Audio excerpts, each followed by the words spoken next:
안녕하세요. 사학연금공단입니다. 오늘은 교직원이 재직 중 직무수행 과정에서 질병이나 부상이 발생할 경우 지원받을 수 있는 재해보상제도에 대해 알아보겠습니다. 안녕하세요. 네, 안녕하세요. 사학연금공단 재해보상팀입니다. 오늘은 진행자님이 말씀하신 대로 교직원분들이 많이 물어보는 질문에 대한 답변을 해보도록 하겠습니다. 그렇다면 우선 재해보상제도에 대해 알아봐야 할 것 같은데요. 재해보상제도에 대한 개요 설명을 부탁드립니다. 재해보상제도란 교직원이 직무로 인하여 질병, 부상, 장애 또는 사망하였을 경우 교직원이나 유족의 생활안정과 복리 향상을 위해 운영하는 제도입니다. 그렇다면 재해보상제도 중 가장 많이 신청하시는 제도는 무엇이며 청구 방법은 어떻게 되나요? 직무상 요양 승인 신청을 가장 많이 신청합니다.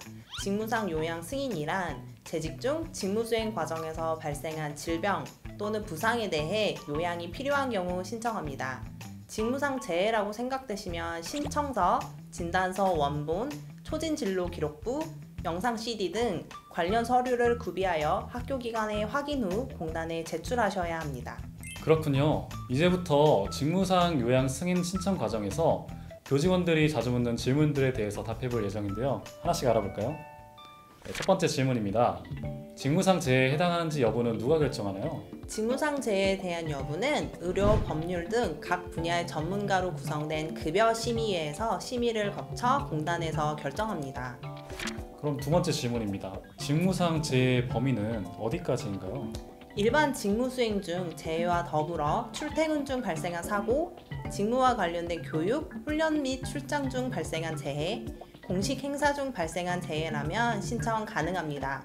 단, 사적행위에 의해 발생한 재해에 대해서는 인정되지 않습니다. 세 번째 질문입니다. 직무상 재해는 언제까지 신청해야 하나요? 저희 사립학교교직원연금법 제54조에 따라 요양급여를 받을 권리는 재해 발생일로부터 3년간 행사하지 않으면 소멸합니다.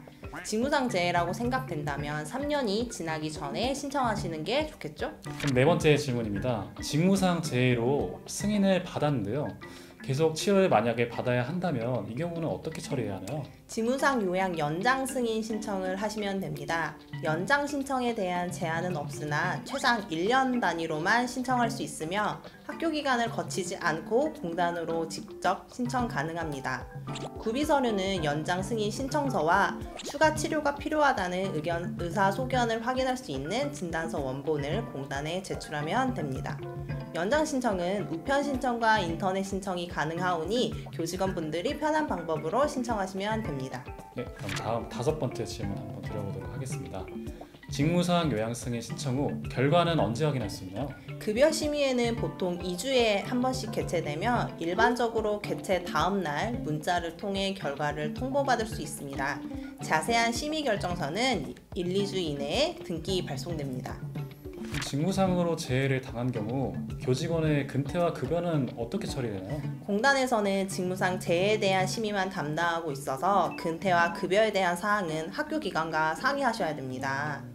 지금까지 교직원분들이 가장 많이 물어보는 직무상 재해 관련 질문에 대해 답변을 드렸는데요. 이젠 직무상 승인 후 가장 많이 궁금해하시는 요양급여 청구와 지급 절차 관련 질문에 대해 알아보겠습니다. 요양급여는 어떻게 구분이 되나요? 통상적으로 본인이 부담한 병원비는 건강보험 적용된 급여 본인 부담금과 건강보험을 적용받지 못한 비급여로 나뉠 수 있습니다. 그럼 직무상 요양 승인을 받은 경우 건강보험이 적용된 급여 본인 부담금은 언제 지급되고 승인 절차는 어떻게 되나요? 건강보험으로 적용된 급여 본인 부담금은 교직원의 별도 청구 없이 건강보험공단으로 자료를 받아 지급하기 때문에 통상적으로 3개월에서 5개월 정도 소요됩니다. 그렇다면 건강보험 적용을 받지 못한 비급여 항목은 언제 지급되고 승인 절차는 어떻게 되나요? 비급여는 교직원이 직접 청구서와 진료비 영수증 및 진료비 세부 내역서를 공단에 제출하셔야 합니다. 우편 신청과 인터넷 신청이 가능합니다. 그리고 통상적으로 비급여 청구일로부터 지급까지 일주일에서 2주일 정도 소요가 됩니다. 비급여 항목은 직무상 요양급여 비용 지급 업무 처리 지침에 따라 지급하기 때문에 선생님이 부담한 병원비 전액이 다 지급되지 않을 수 있습니다. 자, 빠르게 재해보상 제도에 대해 알아봤는데요. 이외에 궁금한 사항이 있으실 경우 댓글로 남겨주세요. 그럼 지금까지 상학연구공단이었습니다. 안녕. 아, 그렇군요. 저는 급여라면 월급밖에 몰랐어요. 네. 이외에 궁금한 사항이 있으면 댓글로 남겨주세요.